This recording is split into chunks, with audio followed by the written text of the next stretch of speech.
The Lord be with you. I'm Deacon Keith Fournier. Our first reading is taken from the book of Genesis. Yahweh appeared to him at the oak of Mamre while he was sitting by the entrance of the tent during the hottest part of the day.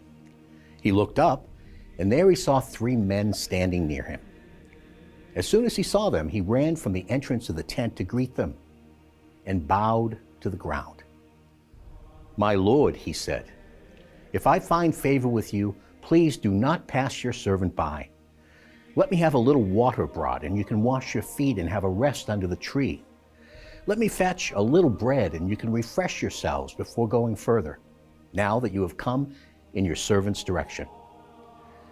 They replied, "Do as you say." Abraham hurried to the tent and said to Sarah, "Quick, knead 3 measures of best flour and make loaves." Then running to the herd, Abraham took a fine and tender calf and gave it to the servant, who hurried to prepare it. Then taking curds, milk, and the calf which had been prepared, he laid all before them, and they ate while he remained standing near them under the tree. "Where is your wife Sarah?" they asked him. "She is in the tent," he replied. Then his guest said, "I shall come back to you next year, and then your wife Sarah will have a son." Sarah was listening at the entrance of the tent behind him. Now Abraham and Sarah were old, well on in years, and Sarah had ceased to have her monthly periods. So Sarah laughed to herself, thinking, "Now that I am past the age of childbearing, and my husband is an old man, is pleasure to come my way again?" But Yahweh asked Abraham, "Why did Sarah laugh and say, 'Am I really going to have a child now that I am old?' Nothing is impossible for Yahweh. I shall come back to you at the same time next year, and Sarah will have a son." Sarah said, "I did not laugh," lying because she was afraid. But he replied, "Oh yes, you did laugh." Our response is taken from the Gospel of St. Luke, chapter 1. And Mary said, "My soul proclaims the greatness of the Lord, and my spirit rejoices in God my Savior, because he has looked upon the humiliation of his servant.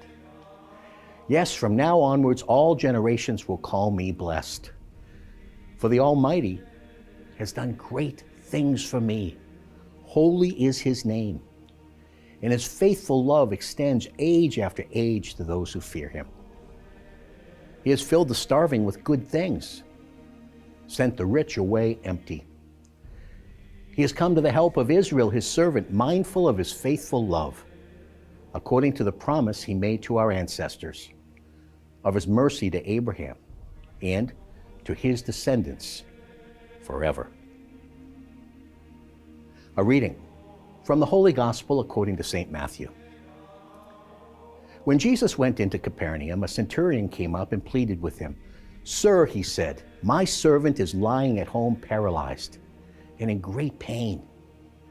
Jesus said to him, "I will come myself and cure him."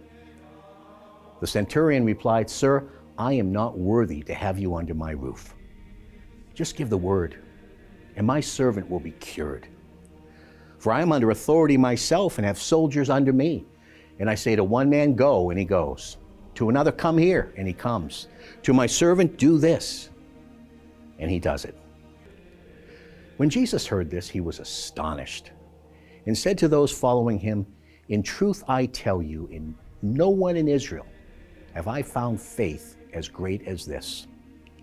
And I tell you that many will come from east and west and sit down with Abraham and Isaac and Jacob at the feast in the kingdom of heaven. But the children of the kingdom will be thrown out into the darkness outside, where there will be weeping and grinding of teeth." And to the centurion Jesus said, "Go back then. Let this be done for you as your faith demands." And the servant was cured at that moment. And going into Peter's house, Jesus found Peter's mother-in-law in bed and feverish. He touched her hand, and the fever left her. And she got up and began to serve him. That evening they brought him many who were possessed by devils. He He drove out the spirits with a command and cured all who were sick. This was to fulfill what was spoken by the prophet Isaiah. He himself bore our sicknesses away and carried our diseases. The Gospel of the Lord.